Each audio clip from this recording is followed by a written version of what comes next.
ಅಂಗನವಾಡಿ, ಆಶಾ, ಬಿಸಿಯೂಟ ಮೂರು ಸಂಘಟನೆಗಳು ಸೇರಿ ನಾವು ಈ ಪ್ರತಿಭಟನೆಯನ್ನ ಮಾಡ್ತಾ ಇದೀವಿ. ಇದು ಇಡೀ ದೇಶದಲ್ಲಿ ಕೊಟ್ಟಿರುವಂತ ಒಂದು ಕರೆ. ಈ ಕರೆಯ ಮೇರೆಗೆ ಇವತ್ತು ಎಲ್ಲ ಕೆಲಸವನ್ನ ನಿಲ್ಲಿಸಿ ನಾವಿಲ್ಲಿ ಬಂದಿದ್ದೇವೆ. ನಾವು ಬಹಳ ಪ್ರಮುಖವಾಗಿ ಒತ್ತಾಯ ಮಾಡ್ತಿರೋದು, ಸುಮಾರು 56 ಲಕ್ಷ ಜನ ಮಹಿಳೆಯರು ಅಂಗನವಾಡಿಯವರು 50 ವರ್ಷದಿಂದ ಕೆಲಸ ಮಾಡ್ತಿದ್ದಾರೆ, ಬಿಸಿಯೂಟ 30 ವರ್ಷದಿಂದ ಕೆಲಸ ಮಾಡ್ತಿದ್ದಾರೆ, ಆಶಾದವರು 20 ವರ್ಷದಿಂದ ಕೆಲಸ ಮಾಡ್ತಾ ಇದ್ದಾರೆ. ಈ ರೀತಿಯಲ್ಲಿ ನಾವು ಈ ದೇಶದ ಆಹಾರ, ಆರೋಗ್ಯ, ಶಿಕ್ಷಣದ ಒಂದು ಪ್ರಗತಿಗಾಗಿ ಕೆಲಸ ಮಾಡ್ತಾ ಇದ್ರು ಕೂಡ ಬೆಲೆ ಏರಿಕೆ ಆಧಾರದಲ್ಲಿ ಕೇಂದ್ರ ಸರ್ಕಾರ ಹಲವು ವರ್ಷಗಳಿಂದ ವೇತನವನ್ನ ಹೆಚ್ಚಳ ಮಾಡೇ ಇಲ್ಲ.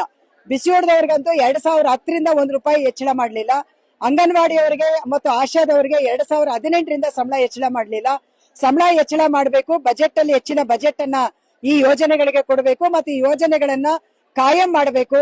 ಕಾಯಂ ಮಾಡ್ಲಿಕ್ಕೆ ಬೇಕಾಗಿರುವಂತ ಪ್ರತ್ಯೇಕವಾದಂತ ಒಂದು ವೇತನ ಆಯೋಗವನ್ನ ರಚನೆ ಮಾಡಬೇಕು ಅಂತ ಹೇಳಿ ನಾವು ಒತ್ತಾಯ ಮಾಡ್ತಾ ಇದೀವಿ. ಮೊನ್ನೆ ತಾನೇ ಕೇಂದ್ರ ಸರ್ಕಾರ 4 ಕಾರ್ಮಿಕ